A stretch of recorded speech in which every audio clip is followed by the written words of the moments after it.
Welcome back to the deep dive. We are tearing into the analysis from, well, the biggest tech show of the year, CES 2026. hmm And the usual wisdom is all about faster chips or shinier screens, but the message coming out of the sources this year feels much more fundamental, urgent even. A different conversation entirely. It is. We've gone through all the material, the post-show analysis, the white papers, and there's this one central idea that just keeps coming up. Right. AI has basically slipped its tool label. It's Oh. it's now an operating layer, an OS for products, for spaces, for services. Yeah, and that means the whole game has changed.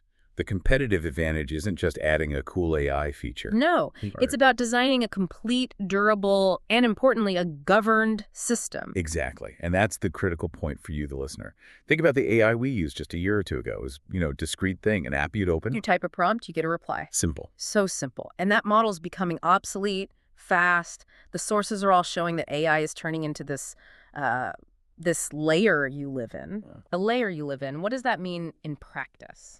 It means the system has to perceive what's going on, it has to decide what to do, and then it has to act. All on its own, within context. All the time.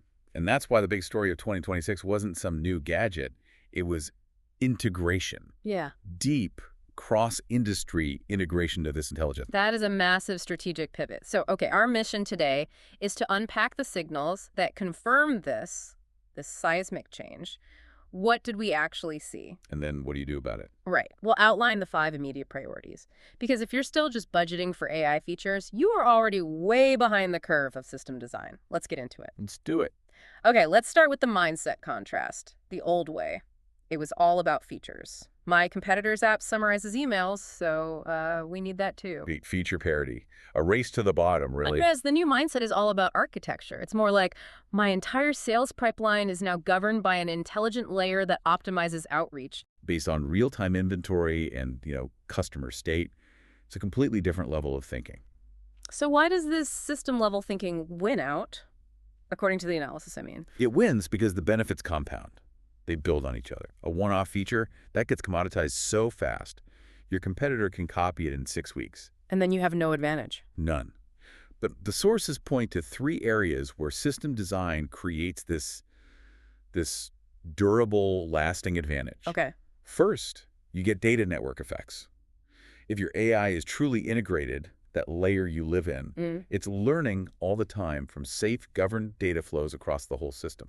So the user experience just gets better and better on its own. Constantly, which makes the system harder and harder for a competitor with some standalone tool to ever catch up to.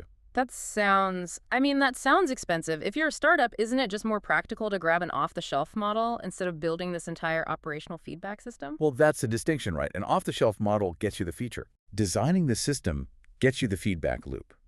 The advantage isn't just the big model you start with. It's the quality and the breadth of your real-time operational feedback. The data you collect, audit, and feedback in every single day. Every day. That iteration, that compounds like interest, and that makes your system unique. The second thing is orchestration. Orchestration. Yeah. A system is designed to coordinate perception, planning, and action across multiple devices or apps or even physical spaces. An isolated skill, like a little chatbot. It just can't compete with that. It's the difference between asking one question and the system solving a problem that needs data from 3 different places. And talking to 2 other systems and then sending a notification to a 4th, it's a process, not a single task. So it moves from being a single tool doing one thing to like a conductor managing a whole orchestra of tasks. That's a perfect analogy. And third, and this is where governance becomes so critical, is lifecycle management. We have to be realistic. Models drift, user behavior changes, and regulations, they can evolve overnight. Yeah. So systems have to be designed for continuous monitoring, evaluation, and rapid updates. If a new privacy law hits, you need to be able to update your consent handling in hours. Not weeks waiting for a big app update. Exactly. If intelligence is a layer, the governance has to be baked into the architecture from day one. Teams that do this, they ship faster, and more importantly, they ship safer. That's a great point. So the whole strategic pivot is away from just spending on point solutions and toward building this durable architectural framework. Has to be. The advantage comes from how your models, your data, your safety guardrails, how they all interlock over time. It's the architecture, not the feature count. Precisely. So let's ground this in what we actually saw. The sources highlighted 3 really clear signals from CES 2026 that showed this shift is already happening. Yeah, this isn't theory anymore. Signal 1, mobility and automotive. The car makers, they were talking about autonomy platforms, driver assist roadmaps, AI software stacks, way more than just the latest EV or some hardware spectacle. They've learned the lesson. Software roadmaps outlast hardware fads. The real value is in that persistent AI layer. And the implication for these regulated safety-critical industries is huge. Oh, absolutely. When the AI is driving the car or operating heavy machinery, governance and auditability are non-negotiable. They have to be part of the system. So this signals a need to align AI roadmaps with, well, the sources called it compliance by design and surveillance-safe telemetry. Yeah. Surveillance-safe telemetry sounds like a bit of a mouthful. Can you break that down? Sure. Telemetry is just the operational data. What the system saw, what it did, the inputs. You need that to audit and improve the system. Okay. Surveillance safe just means the system is designed to strip out or anonymize any personally identifiable information before that data ever leaves the device. Ah, so you can learn and audit for safety? But user privacy is structurally protected. The AI layer has to govern the data it uses as part of the job. That's a critical connection. Okay, signal 2. Home and care robotics. We saw companion robots, humanoid robots everywhere. But the focus wasn't on simple automation anymore. No, it was about presence, continuous presence. They were recognizing people, holding conversations with context, assisting with complex routines. My takeaway from that was that robotics is finally crossing that line from novelty to actual utility. It shows how AI is going to be this continuous presence in our lives, not just an app we open. And if you're a leader, you should be looking at that and thinking about where you can trial these kinds of agents in your own physical workflows. Right. Things like inventory tracking, factory inspections, places where you can bound the risk. It's that always-on, always-sensing capability that unlocks the real utility. And the final signal, number 3, media and entertainment. Lots of panels on AI-assisted creation, but the conversation was heavily tempered. Rights, attribution, workforce concerns. Exactly. The focus was all on building what they called rights-aware, creator-centered pipelines. And that's not just a legal issue, it's a technical one. If AI is your operating layer for creating content, the attribution and the licensing data, Who owns what? What's permitted? all of that has to be baked in from the very first line of code. It cannot be tacked on at the end. It's a core system requirement. Which raises a huge question for any organization that generates content, even outside of Hollywood. Your marketing teams, your product teams, they need to mirror this. They do. Adopt standard prompts, use approved data sets, establish really rigorous brand guardrails. If you're building a system, you have to control the inputs and the ethical, legal outputs. Especially around your own IP and brand voice. It's non-negotiable. Okay, so let's pivot to the actionable steps. If the message of 2026 is that systems win, what's the playbook? We've distilled the sources down into 5 critical priorities. This is what you need to be focused on this year. Priority 1. Define the jobs for your autonomous agents. It sounds simple. It sounds simple, but teams often skip the rigor here. Don't just throw AI at a problem. Start with bounded, high-value tasks. Triage a support queue. Prep a sales proposal. Or those inventory checks we mentioned. Right. And the crucial part is to define the inputs, the authority levels, the guardrails, and the handoff rules. Right. What happens when the agent gets stuck? You need to aim for measurable gains. Cycle time, quality improvement, prove the value. You have to prove it. It's basic delegation just to an intelligent agent. So what's the infrastructure that supports that delegation? That leads directly to priority 2. Build a real-time context graph. This is the connective tissue of this ambient AI. The memory of the system. Yes. If the AI is going to perceive and act effectively, it needs to know the real state of the world. So you have to unify signals from your apps, devices, sensors, lawfully and privately, of course. And that becomes the central context layer for the whole system.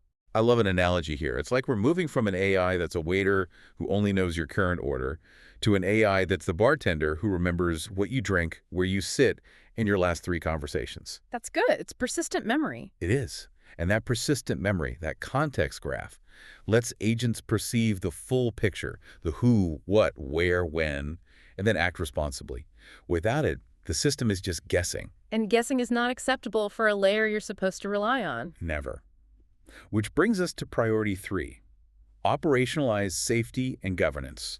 You have to treat safety like you treat system uptime. It's not a review stage at the end. It's a core operational metric. It is.